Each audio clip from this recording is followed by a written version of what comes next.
ഞാൻ യേശുവുമായിട്ട് സ്നേഹബന്ധം പുലർത്തിയത് 33 വർഷങ്ങൾക്ക് മുമ്പ് 1,33,00,000 രൂപ കടഭാരവുമായി ആത്മഹത്യ ചെയ്യാൻ തുടങ്ങുമ്പോഴാണ് എനിക്ക് പെട്ടെന്നൊരു ടെലിഫോൺ കോൾ വന്നു. ഞാൻ നോക്കുമ്പോൾ എൻ്റെ ഭാര്യയുടെ കോളാണ്. എന്നോട് പറഞ്ഞു, ചാച്ചാ പെട്ടെന്ന് ഈ നമ്പർ എഴുതിയെടുക്കാൻ പറഞ്ഞു. ഞാൻ ആ നമ്പർ എഴുതിയെടുത്തപ്പോൾ എന്നോട് പറഞ്ഞു, ഇതൊരു പാസ്റ്ററുടെ നമ്പറാണ്, ചാച്ചൻ പെട്ടെന്ന് ആ മനുഷ്യനെ വിളിക്കാൻ പറഞ്ഞു. Praise the Lord. ദൈവം ടെലിഫോൺ കോളായിട്ട് വരും, ദൈവം ഒരു ഇമെയിലായിട്ട് വരും, ദൈവം ഒരു ശബ്ദമായിട്ട് വരും. ഞാൻ എൻ്റെ മരണമെല്ലാം ഉപേക്ഷിച്ച് ഞാൻ പെട്ടെന്ന് ആ ദേവദാസനെ പോയി കണ്ടു. ആരുടെ മുമ്പിലും കരയാത്ത ഞാൻ ആ ദേവദാസന്റെ മുമ്പിൽ വാവിട്ട് കരഞ്ഞു. ഞാൻ പറഞ്ഞു, പാസ്റ്ററേ, അല്പനിമിഷത്തിന് മുമ്പ് ആത്മഹത്യ ചെയ്യാൻ വേണ്ടി നിന്നതാ. എൻ്റെ ഭാര്യയുടെ ഒരു കോൾ വന്നിട്ട് എന്നെ അങ്ങ് വിളിച്ചതാ. എന്നെ കെട്ടിപ്പിടിച്ചിട്ട് പറഞ്ഞു, ബ്രദർ മരിക്കരുത്, ബ്രദറിന് വേണ്ടി ഒരുവൻ മരിച്ചതാ, എല്ലാ കടഭാരങ്ങളും എൻ്റെ യേശു പൊളിക്കും. യേശുവിനെ ഒന്ന് സ്വീകരിക്കാൻ പറ്റുമോ എന്ന് ചോദിച്ചു. എനിക്കതിൻ്റെ അർത്ഥം അറിയത്തില്ല, എങ്ങനെ സ്വീകരിക്കേണ്ടതെന്ന്. പക്ഷേ ഞാൻ പറഞ്ഞു, ഞാൻ അതിന് റെഡിയാണ്. ഒരു ദിവസത്തെ മീറ്റിങ്ങിൽ കഴിയുമ്പോൾ ഏറ്റവും മുമ്പിൽ നിൽക്കുന്ന ഞാൻ ഓടിച്ചെന്ന് ആ ദേവദാസനെ കെട്ടിപ്പിടിച്ചിട്ട് പറഞ്ഞു, എനിക്ക് സ്നാനപ്പെടണം. ഞാൻ ചെന്നിട്ട് പറഞ്ഞു, എനിക്ക് സ്നാനപ്പെടണം. എന്നോട് ആ ദേവദാസൻ പറഞ്ഞു, ഞാൻ എന്നെ സ്നാനത്തെ പറ്റി ബ്രദറിൻ്റെ അടുത്ത് പറഞ്ഞില്ലല്ലോ.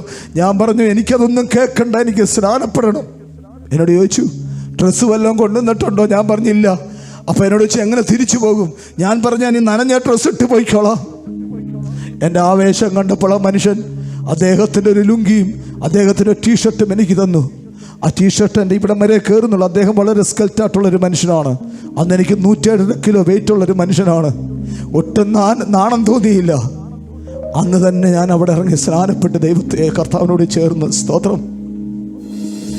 അന്ന് ഞാൻ എൻ്റെ യേശുവിനെ എൻ്റെ കർത്താവായി സ്വീകരിച്ച അന്ന് മുതൽ യേശുവിൻ്റെ ഇൻറ്റിമേറ്റ് ഫ്രണ്ടാണ്. അതുകൊണ്ട് ഇതെന്ത് ചോദിച്ചാലും തരുവാൻ എൻ്റെ കർത്താവുണ്ട്. എപ്പോഴൊരാവശ്യം വിളിച്ചു പറഞ്ഞാലും അത് ചെയ്തു തരുവാൻ എൻ്റെ കർത്താവ് എനിക്കുണ്ട്.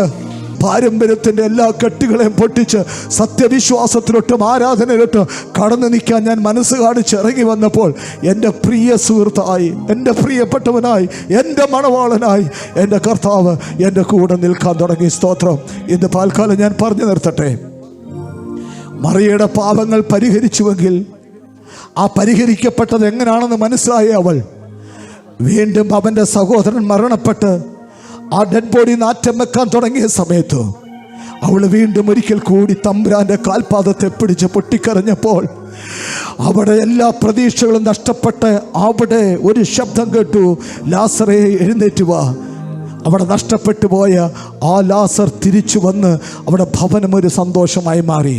നാളെ നിന്റെ കൊച്ചുമക്കൾ അവരുടെ കൊച്ചുമക്കൾ വിളിച്ചു പറയണം, പണ്ടെനിക്കൊരു അമ്മച്ചി ഉണ്ടായിരുന്നു, പണ്ടെനിക്കൊരു അപ്പച്ചനുണ്ടായിരുന്നു, ദൈവത്തെ സുഹൃത്താക്കി നടന്ന ഒരു വല്യപ്പനും വല്യമ്മയും എനിക്കുണ്ടായിരുന്നുവെന്ന് സാക്ഷ്യം പറയുവാൻ തക്കവണ്ണം നിങ്ങളുടെ കുടുംബത്തിൻ്റെ അകത്തുനിന്ന് ചില വല്യമ്മച്ചിമാർ എഴുന്നേക്കട്ടെ, ചില വല്യപ്പന്മാർ എഴുന്നേക്കട്ടെ. യേശുവിന്റെ നാമത്തിൽ അത് സംഭവിക്കട്ടെ.